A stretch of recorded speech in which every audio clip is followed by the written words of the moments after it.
Assalamualaikum warahmatullahi wabarakatuh. Selamat pagi anak-anak. Salam sehat untuk kalian semua. Tetap di rumah saja, selalu jaga kesehatan dan jangan lupa ya, tetap patuhi protokol kesehatan. Untuk pertemuan pada pagi hari ini, kita belajar tentang sistem reproduksi manusia. Sebelum kita melangkah ke materi pokok yang sangat kalian harus tahu, yaitu yang pertama tentang pembelahan sel.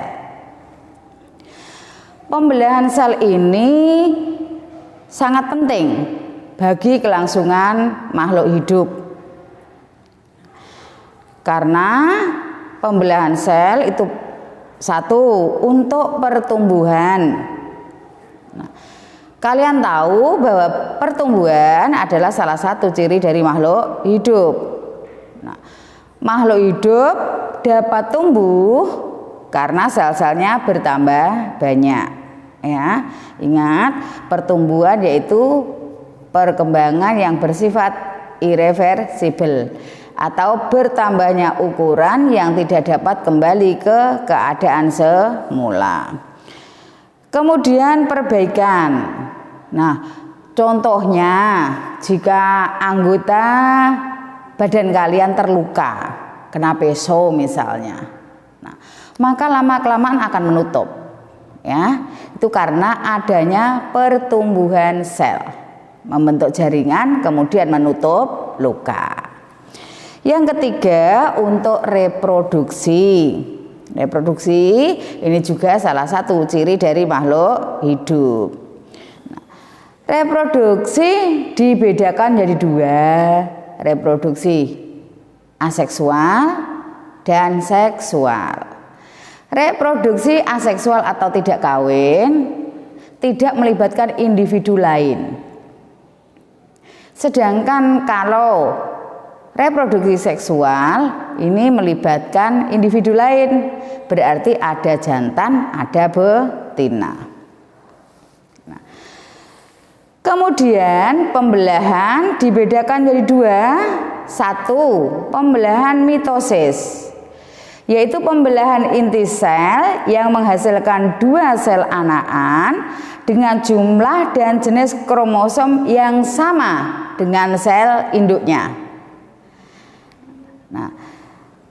Sel anakan yang dihasilkan bersifat diploid, dilambangkan dengan 2N, artinya berpasang-pasangan.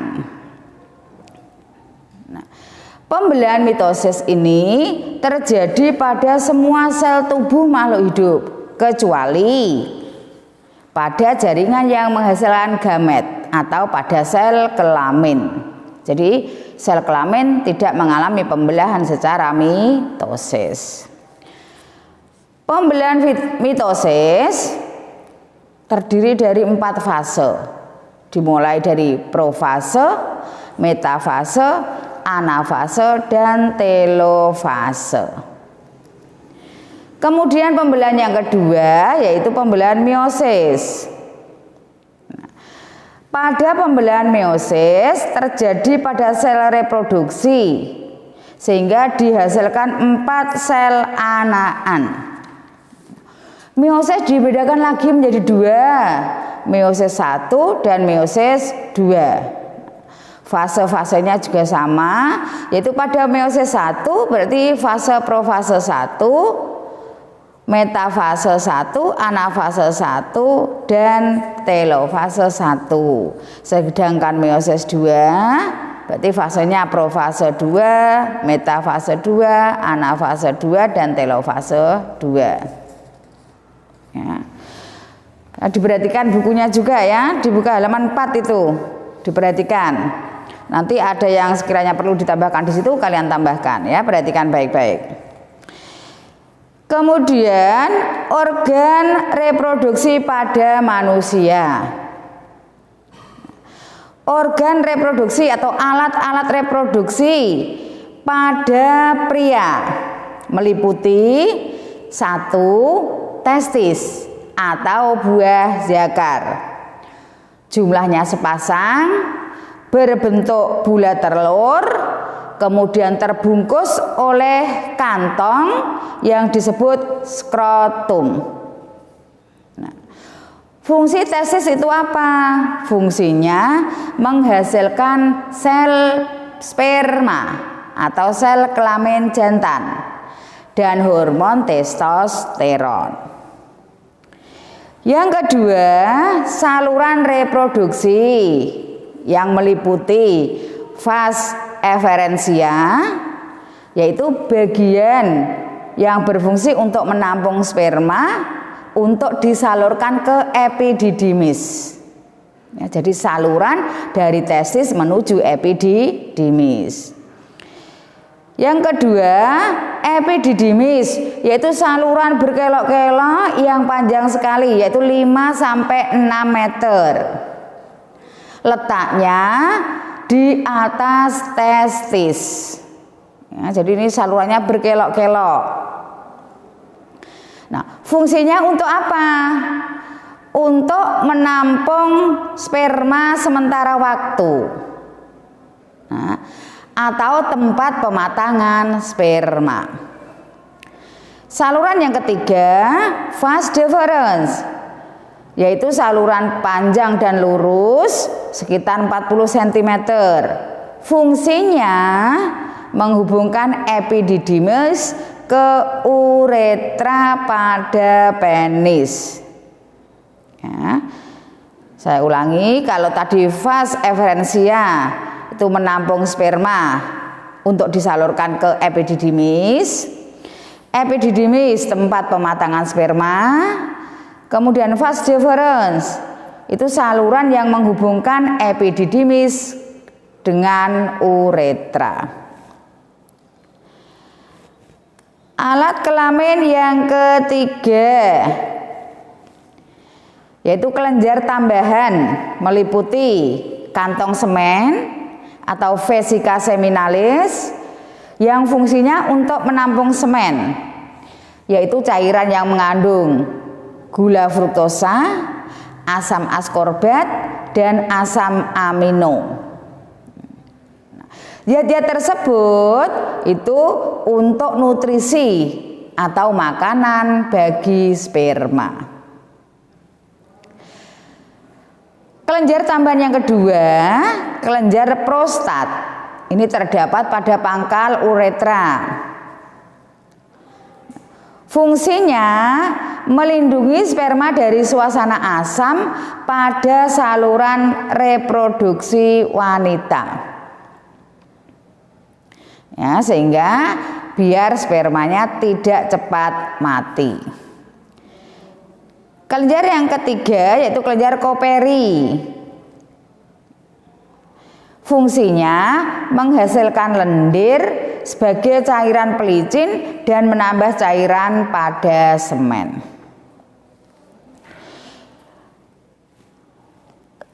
Alat reproduksi pria yang keempat yaitu penis. Penis merupakan alat kopulasi, yaitu untuk menyalurkan sperma.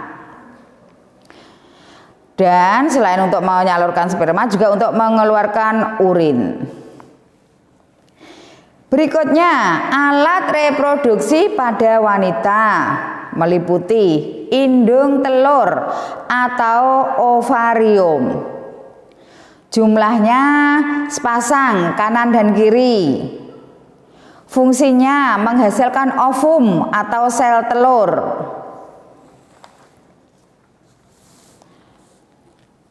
Selain menghasilkan sel telur, ovarium juga menghasilkan hormon estrogen dan progesteron.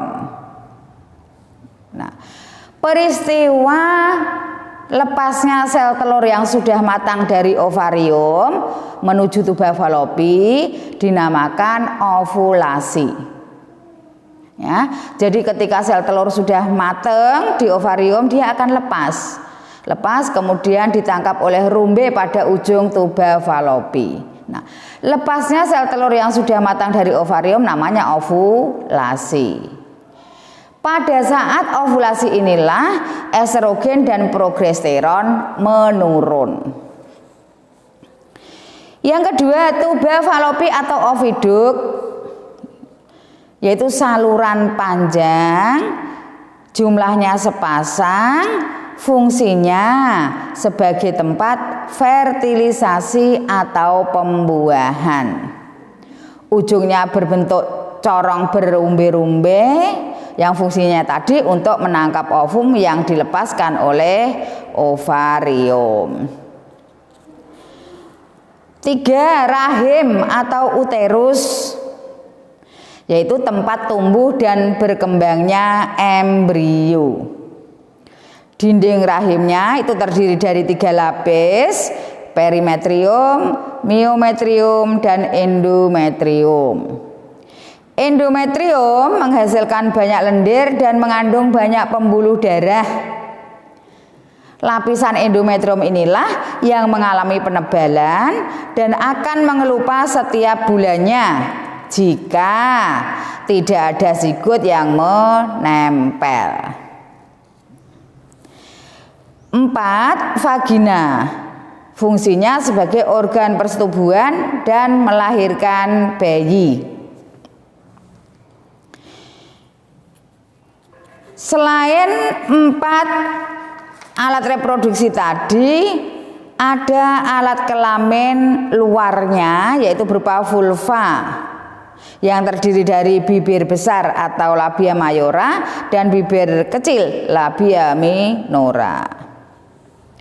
Kemudian ada klitoris atau yang disebut klentit, kemudian lubang saluran kencing, lubang vagina, dan selaput darah atau himen.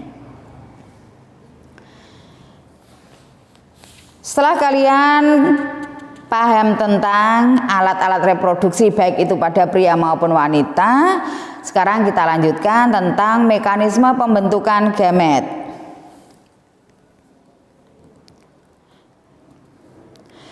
Proses pembentukan sperma, istilahnya spermatogenesis. Proses pembentukan sel kelamin jantan ya, spermatogenesis. Dimulai dari atau urut-urutannya, mulai induk sperma yang disebut spermatogonium, tumbuh semakin besar, kemudian berkembang menjadi spermatosit primer. Ini bersifat diploid 2N ya. Setelah tumbuh membesar, membelah menjadi 2 melalui pembelahan meiosis 1, membentuk spermatosit sekunder. Masing-masing spermatosit sekunder kemudian membelah menjadi 2, membentuk spermatid. Spermatid terdegenerasi menjadi sperma. Jadi satu sel sperma dapat membentuk 4 sperma.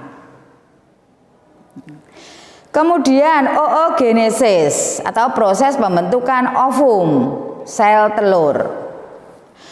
Dimulai dari induk sel telur atau oogonium. Ini juga bersifat diploid, tumbuh membesar menjadi oosit primer. Oosit primer membelah menjadi 2, 1 oosit sekunder. Oosit sekunder ini dapat berkembang. Satunya lagi berupa badan polar. Badan polar ini tidak bisa berkembang sehingga mengalami degenerasi.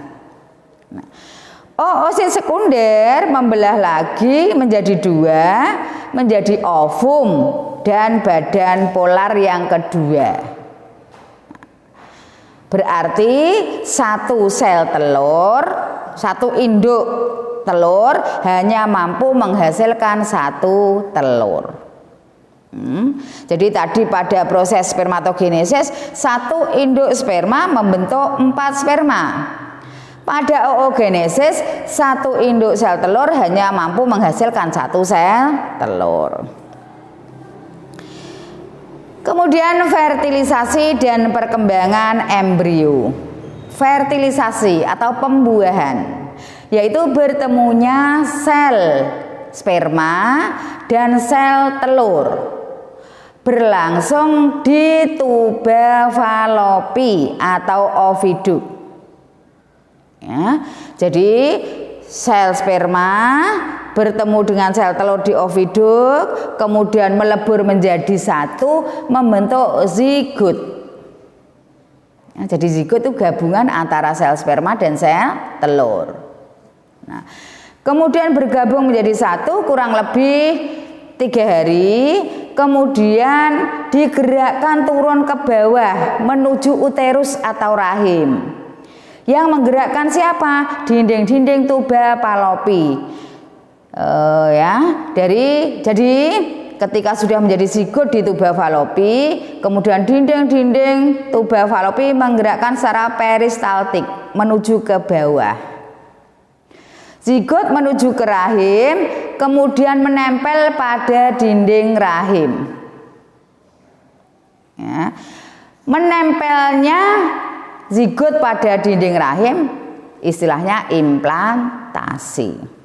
Kemudian pada dinding rahim itulah zigot tadi berkembang menjadi embrio, kemudian menjadi janin.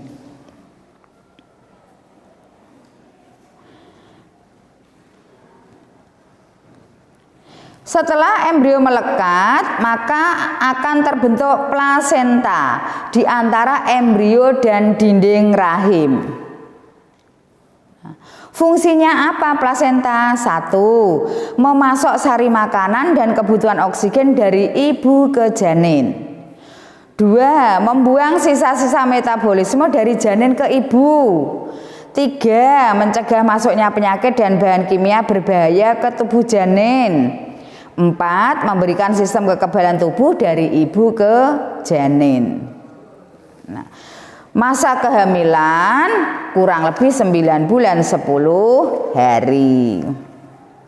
Nah, ketika embrio berada di dalam uterus atau rahim, embrio tersebut dilindungi oleh selaput pembungkus, yaitu 1. Amnion, yaitu selaput yang membatasi ruangan tempat terdapatnya embrio. Korion, selaput yang berada di sebelah luar amnion. Nah, korion dan alantois akan tumbuh membentuk jonjot pembuluh darah yang berhubungan dengan peredaran darah ibu melalui plasenta. Kemudian kantong kuning telur atau saccus vitellinus terdapat di antara amnion dan plasenta. Nah, saccus vitellinus ini merupakan pemunculan sel-sel dan pembuluh darah yang pertama. Kemudian yang keempat, alantois ini terletak di dalam tali pusat. Fungsinya untuk respirasi, saluran makanan, dan ekskresi. Kalau tadi terjadi pembuahan, otomatis tidak akan terjadi menstruasi. Nah, sekarang menstruasi. Apabila sel telur yang sudah matang tidak dibuahi atau tidak bertemu dengan sel sperma, maka sel telur tadi dari ovarium menuju tuba Fallopi langsung menuju ke rahim. Kemudian bersama-sama dengan peluruhan dinding rahim, ya, dinding rahim atau lapisan endometrium tadi meluruh bersama dengan sel telur yang tidak dibuahi, keluar menjadi darah menstruasi. Nah, siklus menstruasi berbeda-beda, tapi rata-rata 28 hari sekali. Nah, pada saat menstruasi, hormon yang paling aktif yaitu FSH.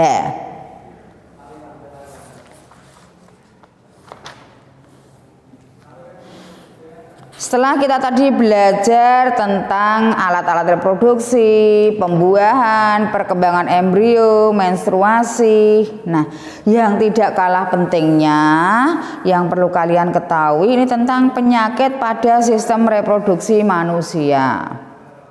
Ya, di antaranya 1. Gonore atau GO ini disebabkan oleh bakteri Neisseria gonococcus. Tanda-tandanya atau gejalanya keluar nanah dari saluran kencing, alat kelamin terasa sakit atau gatal. Pada perempuan nyeri di perut bagian bawah dan kadang disertai keputihan serta bau yang tidak sedap. Nah, penyembuhannya yaitu dengan antibiotik.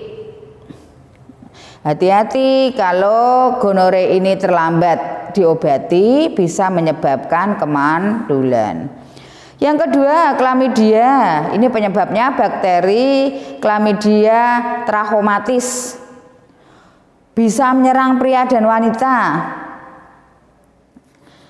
Ya, masa inkubasinya 1-21 hari. Gejalanya mirip gonore. Kemudian sipilis atau raja singa disebabkan oleh infeksi bakteri Treponema pallidum. Gejalanya timbul luka pada alat kelamin, terjadi pembengkakan kelenjar getah bening di seluruh tubuh, kemudian timbul bercak kemerahan terutama di bagian telapak tangan dan kaki.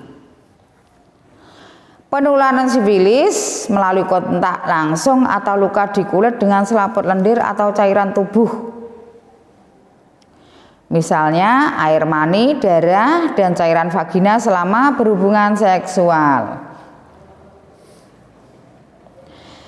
Keempat, candidiasis vagina atau keputihan yang disebabkan oleh jamur Candida albicans. Gejalanya keputihan yaitu berwarna putih susu, bergumpal, disertai rasa gatal, panas, dan kemerahan pada alat kelamin dan sekitarnya.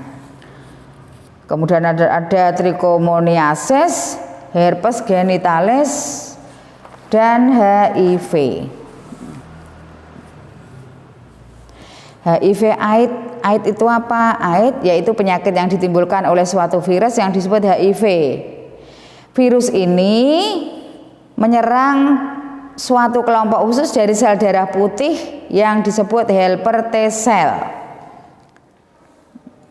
Penularannya dengan cara apa? Misalnya berganti-ganti pasangan, memakai jarum suntik bekas orang yang terinfeksi HIV, transfusi darah.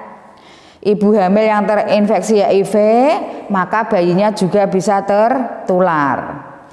Gejalanya bagaimana? Mudah lelah, sesak nafas, batuk-batuk, sering demam, berat badan tahu-tahu menurun, diare berkepanjangan, ya, gatal-gatal atau iritasi pada kulit, pembekakan kelenjar getah bening, dan lain-lain. Nah, cara menghindarinya bagaimana? Ya jangan berganti-ganti pasangan. Kemudian menghindari transfusi darah yang tidak jelas asalnya. Kemudian menggunakan alat-alat medis dan non medis yang terjamin steril.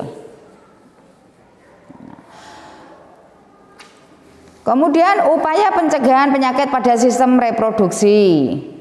1. Biasakan cuci tangan, membilas dengan air bersih pada organ reproduksi setiap kali buang air kecil maupun besar. Keringkan dengan handuk atau tisu. Kemudian sesering mungkin ganti celana dalam. Celana dalam yang baik yaitu berbahan katun dan bertekstur lembut. Kemudian Memotong rambut yang ada di daerah organ reproduksi yang sudah panjang harus dipotong. Kemudian bagi wanita, hindari menggunakan sabun pembersih daerah kewanitaan. Hindari juga jangan sering-sering pakai panty liner. Kemudian rajin berolahraga dan banyak mengkonsumsi buah dan sayur. Ya. Dipelajari lagi bukunya halaman 2 dan seterusnya. Kemudian buka LKS kalian halaman 11.